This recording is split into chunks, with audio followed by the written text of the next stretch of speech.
Thank you so much, Hunter. I cannot tell you how excited I am for today's session. So really excited to get started here. Before we do, Janna, hi. Thank you so much for taking time to join us today. Other than the bio that Hunter had shared, is there anything else that we should know about you or your background before we dive in on questions today? That's a pretty good tip of the iceberg kind of thing as far as background is concerned. I'm sure we'll get more into that as we go along today. So that was pretty good. Yeah, thank you. Now I am especially excited for this chat, not only because the transgender community is one of those communities that are numerous that really need help and protection and support right now. And I also come from a former Christian background. I was raised Roman Catholic, Irish Roman Catholic. So that was some serious levels of guilt. So I have also come up in the church and then kind of distanced myself from it. So I was really excited to explore this aspect of what it really did to your faith. All right, so tell us a little bit about the story behind this. We got the Cliff Notes from Hunter, but what was it like for you to go through this experience with your child? Yeah, it's you think you have everything figured out in life religiously, right? You think, okay, this is the only way it's going to be, and this is my life, and you don't see past any of the four walls that there might be something else out there. You can't get past it because those walls are so high and there's so ingrained in you from your religious leaders like pastors, elders, husband, because heaven forbid you be gay and be married. So of course I was married to a man then. I'm clearly out myself now, but that's the past. But so I was into that whole sheltered way of being, and I thought that I was being loving being that way. Yeah. I thought that I was just being loving. I thought that's the way it was. And then my son Cody, he came out, then he was still presenting female, and he had came out as a lesbian at 13. And I responded like a lot of parents do. I responded with the very what I thought was loving. I'm worried about your salvation. Mm-hmm. And I did. I spent nights wide awake going, Lord, what am I going to do? My kid's going to go to hell. You didn't create him like this. I know, like all these things that were just taught, and it's so ingrained in our heads as a conservative Christian that when people say something like that, oh, I'm gay, or oh, I'm trans, or whatever, we have an automatic response that it's not from here. It's from here. It's from all the memorization that you do in that religious kind of atmosphere. So that's what that was like when he was 13. And we still had a good relationship, but it wasn't quite as close because I told him that I was responsible for his salvation and that, homosexuality was not okay and all the things. And then when he was 15, he came out as a trans man. And I said, no, you're not. I said, you're not. I said, all your friends are doing it. It's a phase. It's a cool thing to do in high school now. Like, I had all of those typical responses that most people that are now looking back, I realized I was just scared of the unknown, right? So all those fear of the unknown kind of responses is what I had. And that caused our relationship to just completely spiral. Yeah, that has to be very, very hard, especially when the pressures of a parent, like you are responsible for keeping this tiny human alive. And like, not only that, but like hopefully making them into a good human. Right. And that you have to understand, if you don't come from a Christian background, it is very, very hard to understand that you have been told your entire life that God is love, right? We love each other. We love our neighbors. We forgive everyone. You're supposed to love everyone. However, you're going to go to hell. But no, not like that. Yeah. Exactly. Yeah. Exactly. And so it makes a ton of sense. And I really appreciate hearing this from your perspective, because there are a lot of parents that think that they're loving their kids. They think that they're doing what's right because exactly. And I'm agnostic, but that doesn't mean other people's faith doesn't exist. It isn't very important to them. And so it can be really, really difficult to try and get a kid to understand, like, I'm worried about your eternal life. Like, how do you explain that to a teenager?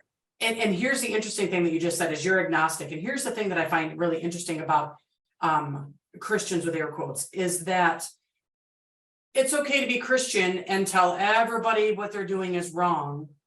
But God forbid that I support someone who is agnostic, or someone that's Wiccan, or someone that is Muslim, or someone that is Jewish, or someone that is atheist. Like, what we have to realize in this whole thing, and this is what the LGBTQIA plus community has taught me, is everybody is unique and beautiful where they are.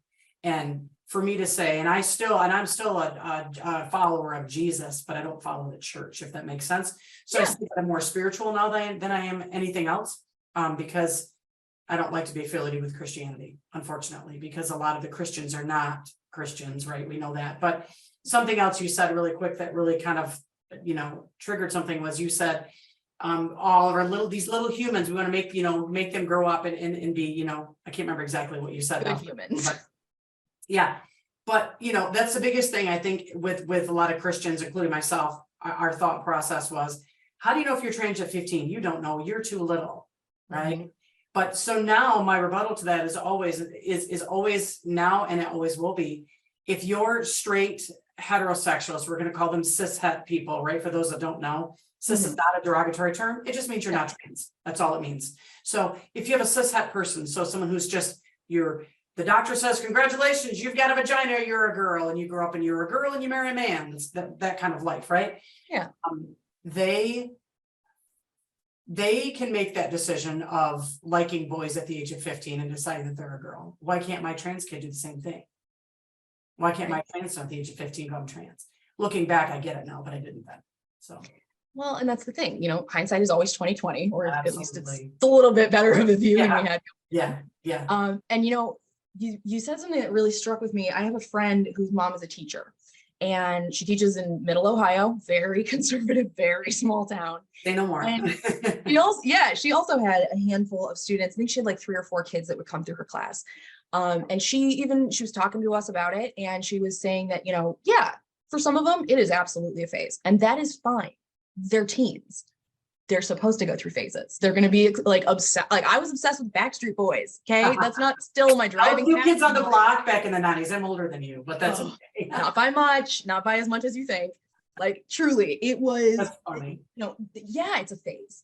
They're supposed to go through phases. You're trying to figure out who you are by trying on different things. And, and unfortunately that's the biggest thing. And I did the same thing. So, anybody who's listening to this now or later, please understand that I'm not being hypocritical. These are things I did, so I can take responsibility for them, and hopefully help those listening to kind of change your mode of thinking about this phase.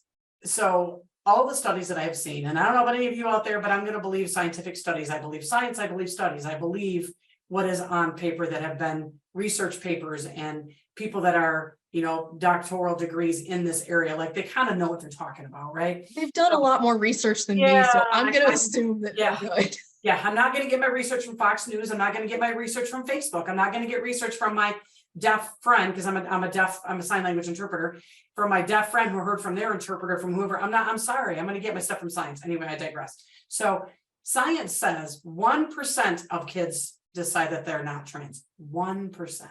Really? So that means 99% of our trans youth are trans. With that big of a rate, wouldn't you just go along with it? It's no different than saying there's a 99% chance you have cancer. Let's get you on chemo. Wouldn't you just go with it? Mm-hmm. It's no different. I mean, having trans is not cancerous, but you get my point, right? Yeah, serious medical I don't want to offend anybody. Right. Yeah. So, if it were a phase, do you know what you do in that situation? You just go, okay, you want to use he, him pronouns, or they, them pronouns, because non-binary people are under the trans umbrella as well. My son identifies as a man, so we use he, him with him. But if it wasn't, that's fine. But regardless, okay, you want to use he, him pronouns, they, them pronouns, perfect. Your new name is Cody, perfect. That's what I should have done, right? And then if they would have said a year later, maybe I'm not really, I'm still trying to figure out who I am. Cool, kid, just let me know. Yeah. Because either way, they're going to look back in 10 years and go, boy, mom, that was a crazy time in my life. I can't believe I did it. Thank God you were there for me anyway. Or, boy, mom, here I am now, like my son with testosterone. He's got his top surgery done. He's living his best life. And I'm here for him now. It wasn't in the beginning, but I am now. And so, he always knows now that he has that love. So either way, if it's a phase, who cares? If your kid is 12 years old and they have this gothic phase, right? Because a lot of kids go through the goth phase. Okay. What do you do? We should never roll our eyes at our trans kids or our gay kids. But I'm just saying, in general, parents go, oh boy, here's that song we don't like. What do? Your kid, you just let them figure it out. It's no different. It's no If different. they were super into Slipknot all of a sudden, you'd do the same thing. like, You'd be like, yeah, all right, yeah. I don't want to hear it, so keep it in your room, but Right. okay. Yeah, Yeah. but clarification, we never want to tell trans kids to keep their thoughts in their room, just for those listening. Good point. Thank you. But Thank you. I try to Very be very, very careful about how I word things, because I was the worst person in my kid's life, the worst. And I want to Well- be the best in everybody else's life now. So I try to be really careful about that. So. What was your aha moment? What was the thing that really like flipped the switch for you where you were like, oh, Yeah. wait. So I have my Kleenex because I still kind of get sometimes with it. So when Cody first came out, of course, I did the whole, no, you're not gay, you're not a lesbian, this isn't true, blah, blah, blah. Fast forward 2 years to 15, he comes out trans, and I was just like, no, this is not okay, this is not what you're doing. So Cody, long story short, was in 4 mental hospitals within 6 months, 4 of them. The first 3 were suicidal ideation, which for those that don't know what that means, it means you have the idea of suicide. You think about, how could I possibly, yeah, I do want to kill myself. No plan, Mhm. nothing written out, no goodbye letters, no method of how you want to do it, but you're contemplating it. Okay, that's suicidal ideation. And what happened was Cody was in therapy just because he was mentally erect. Now I know why, but I didn't know why then. Okay, so we're going through this therapy, and the therapist, of course, asks the kids things like, do you feel like, you could hurt yourself today? And Cody was like, yeah. But then we found out he was on the bathroom floor, right? Doing stuff with his, doing all that stuff. So three hospital stays. Now, mind you, I'm a mental health sign language interpreter as well. So I work in these psychiatric hospitals with deaf patients who are going through all kinds of things, and they're in a hospital inpatient because most of the time it's a suicidal thing, right? And they have to be watched. Danger to yourself or others. Yeah. Right. I'm not saying babysit. I don't mean it that way. Don't take it offensively, but they have to be protected and kept safe while they're going through whatever's going on. Yeah. So by the 4th mental hospital stay, his social worker called me. Yeah. And she knew me because I worked in the building. So we kind of didn't know me well, but would see me in passing, right? Yeah. So anyway, she said, listen, she said, here's the deal. If you don't use the right pronouns with your kid, if you don't use the name that they prefer you to use, your child will succeed next time. Because the 4th time was a suicide attempt. He got a hold of pills. He was saving all of his antidepressant medication and waiting for it to get a whole month's supply and then just down it's what he did.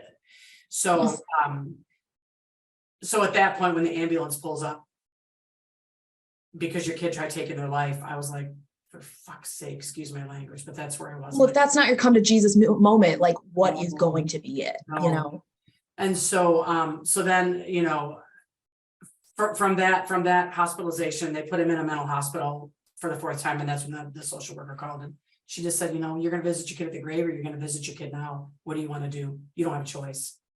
That is a very, I'm okay. I mean, I'm not a parent. I've not been in that situation. I can imagine that was a very hard thing to be told. It was a very hard thing to be told, because then I'm like, but wait a minute, my God says this. And my goal is to get to heaven. It doesn't matter what I do to you all, as long as I win his favor. You could go shit on yourselves because I don't care. It's about him, right? Mm-hmm. Yeah, he said it's about us. He said to love everybody. And I look back now and I think, man, for the people that are doing now what I did then, I think, boy, when you get to the pearly gates, if that's your belief, and I'm not pushing that on you or anybody listening, but if that is your belief, and it's your turn, and the Lord opens up, we call it the book of life, and goes, Janna, what did you do to all of my children this day? How did you treat my children? Because trans people, in my view, are still God's children. They're made perfectly, they were supposed to be made. I have to account for that in my faith. And so all of those emotions were going on at the same time. That is, I mean, that's a lot to deal with. A crisis of faith is enough to deal with separate from any of the the factors that might have contributed to it. So that is absolutely wild. Yeah. How is Cody doing now? How is your kid now? Yeah, he is an amazing 20-year-old now. He just turned 20. And looking back, I can't ever imagine using a she pronoun or birth name. And it's quite funny because on my Facebook page, I'll have memories from even 3 years ago. My daughter, she, because I was still, at that point, I was accepting him, but it just came out so naturally to say hard, yeah. I'm not making excuses. I'm just being real, But yeah.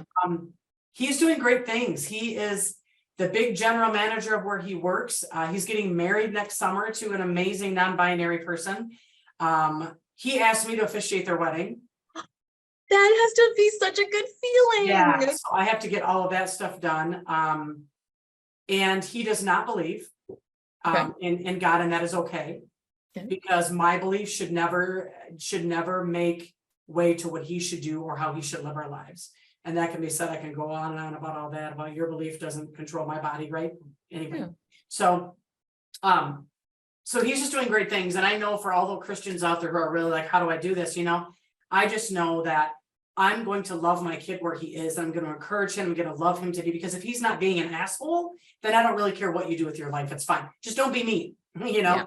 And so he is going to see God's love through me if he so chooses to do that. But he's got his own apartment. He just bought a car. I don't have to, obviously he's not living with me now. He has his own place. But before I moved out last year, I thought, this is really nice. I put all the door handles back on the doors, right? I had to take the thing off the doors because I couldn't trust if he was going to hurt himself and me not get to him. I could put all of the forks and the knives back in the drawers, right? We didn't have to use a safe for all this meds. He's just a completely different kid. And they say 45% of trans youth do try to attempt suicide. And that number goes down by 73% if they have a loving enough home to explore themselves in. And he's proof of one of those 73% that just went right down to, he has no suicidal ideation, no thoughts. He's just living his life. All right. So when people, if people are in your position, or if people are have trans people in their life, what do you think you are doing now to make a difference, like in the way that you interacted with Cody prior to, what should people know about how they can actively make that change? Sure. So I turned to TikTok, believe it or not. And, everybody's like, oh, TikTok's for kids. It's really not. No. So much on TikTok. So I'm definitely an influencer on TikTok. And my platform on TikTok is to engage with parents who are going through the same thing. Okay. And hoping that they will see that and go, oh, because I have a lot of parents that private message me and say, I've had one of them that was, my kid just tried killing themselves. They say the trans are in the ER. What am I doing? And I walked them through that whole process on and off all night long. I told them what's going to happen, where they're going to be, but all the unfortunate steps to that process. But the biggest thing I do on TikTok is not only do I affirm the trans community, their feelings towards coming out and how to navigate that process with a parent who is unwilling to accept that. I don't know what that's like. I'm not a trans person, and I make that very clear on TikTok. I don't speak for the trans community. I'm a huge advocate and ally for them. But I more speak for the parents, and I say, wait a minute, trans community, if you have these feelings about your identity and your experience, then you have to let people that are non-trans have their feelings about their experience. So when parents say to me things like, I just feel like it's a phase, this just doesn't seem right, this is weird, I can't figure out pronouns and this, what I tell them? I say that is valid. Your feelings are valid. You think it's a phase? Valid. You think they're going to hell? Valid.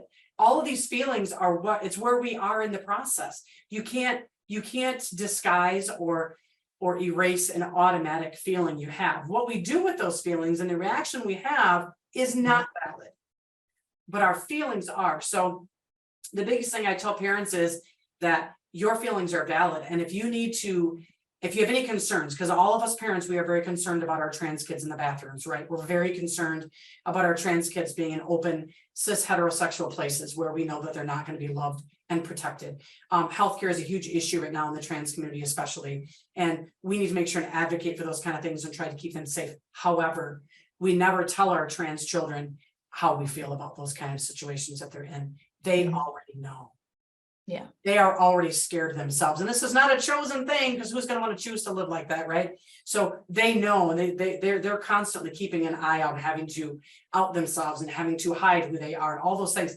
If any parent has any concerns they need to dump on, I'm on TikTok. They can DM me and just be like, this is what I'm feeling, blah, and I will be there to pick up the pieces and help them, because that's what we need to do. We need to leave the trans community in a positive light and encourage them and love them to be who we are, because the more we normalize, and I hate to use that word, but the more we normalize trans people in our society, right? the more we normalize two women holding hands, two men kissing, the more we normalize a person looking, are they a male or a female, or maybe none of the above, the more we normalize all of that, it makes the world a happier place. And so if I can do one little thing at a time to make that stuff happen, and I'm hoping that people can relate to me, because I've told the trans community, sometimes you guys, a cis het person, so we're talking a straight, born female, identifies as female, right? They are going to relate to someone who is like them before they're going to relate to a trans person about advice. It's not because the trans don't have good advice. It's not because their position in society doesn't matter. It's that who are you going to relate to more? A person like you, right? So I'm hoping that I can engage in those kind of conversations. And I've talked to a couple therapists as well, and I've said, I am game to come into any therapy session you want when you've got a mom and a kid. And I told the therapist, I said, it's not that you don't do your job well, but you are trained to say certain things. There's no training in this, it comes from here. So if I can be part of those kind of conversations to help parents navigate that process, I'm all game for that. That makes a ton of sense, actually, because it very much reminds me.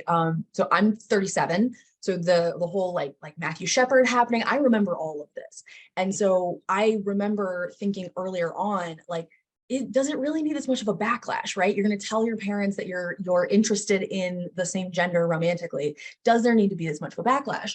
And I think it's very, very important to highlight that, like, the feelings that you have as a parent, as somebody who cares for someone who is trans, you're allowed to have those feelings. It's okay. It's like feelings are not good or bad. It's what you do with them that matters. So I think that that's a really good point, is like, you're allowed to be like, I don't think this is okay. You're allowed to be freaked out. You're allowed to be like, whiplash, what on earth just happened? Yeah. But that's not something you dump on the kid. It's not their issue, or the trans person that's in your life. Yeah. And I think another thing that parents will say to me quite a bit on private message, and sometimes on some of my videos as well, they comment and they say, well, what about the grieving process for your daughter, right? And here's what I have to say about that. I wish I could give the person credit. I say this all the time. One of my TikTok followers had responded in a comment to one of the videos about that. And their response was chef's kiss. It was beautiful. They said, you're not grieving the loss of your daughter, like in my situation, right? You're grieving your expectation of them. There it is. And I said, oh my goodness. So I can take no credit for that comment, but I use it all the time, and I give this anonymous TikToker the credit for it, but it's true. I don't grieve the loss of my daughter. I never really had a daughter. And the trans people, the community, respectfully so, is very, I never left. I'm not dead. Why are you grieving me? Respected. And again, their feelings are valid as well. And I get it as much as I can, not being a trans person. However, as a parent, when that baby, when that baby is born, it's a girl, and you instantly go to wedding dresses and pink and princesses, and you're gonna marry a man and have babies and your life's going to be perfect, right? We all have that assumption. It's a boy, you're going to marry a woman, and you're going to be the breadwinner, and you're going to be masculine, you're going to be alpha, you're going to be all these things, right? Get in the dirt, build things. Yeah. Little do we know, 10, 15 years later, your daughter is really a son, your son's really a daughter. It happens. So we can stop saying that we're grieving the loss. They're not gone. They're now living their best life. I could be grieving the loss of my daughter. I could be going to the grave to visit her every day. But I'd rather have my son and enjoy every moment, every Mother's Day, every birthday, every Christmas, every holiday. He comes to visit me whenever he has time.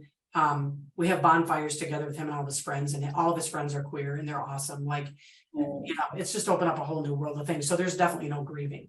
Do I look back sometimes and go, boy, that'd be cool to have a daughter? Sure. But I think people that have only sons, biological sons born, may think the same thing. Oh, that would have been nice to have a girl, but oh well. Yeah. Like that. No, I think that's wonderful. Yeah. I had a friend a couple of years ago whose mom unfortunately said a lot of the same things, and was actively very much trying to improve, which is like, when you know better, you do better. So that's excellent. But she was very tied to this idea of not necessarily having a funeral, but like that she was grieving. And I remember talking about it with my mom, who is very Christian, very conservative. Sure. And I remember talking to her and thinking, like, what is she grieving for? When you grieve for someone, it's what you lost, right? So like, you lost a partner, you lost a friend, you lost their sense of humor in your life, you lost those experiences you had with them. Right. are you losing them in this situation? Because I think if you look at one by one, like, well, what am I really losing? You're not losing those things. And like I said, 73 or 78% of trans kids who have acceptance in their homes, the suicide rate goes way down, right? So we have a trans kid who's 15, and your cis het kids are going through all kinds of stuff too, right? Teenagers, like the teenage box. I mean, it's just a whole ball of everything anyways, right? And then you add your identity onto that, and and all those things. Anyway, so I would much rather, looking back, of course, I would have much rather accepted my kid right away at 15, because there would have been no mental health stays. There would have been no suicidal ideation. I would have never had to lock up my butter knives, right? I would have had a kid that I could love, and they would love and trust me back. I would have had a peaceful teenage experience for them, and in turn for me.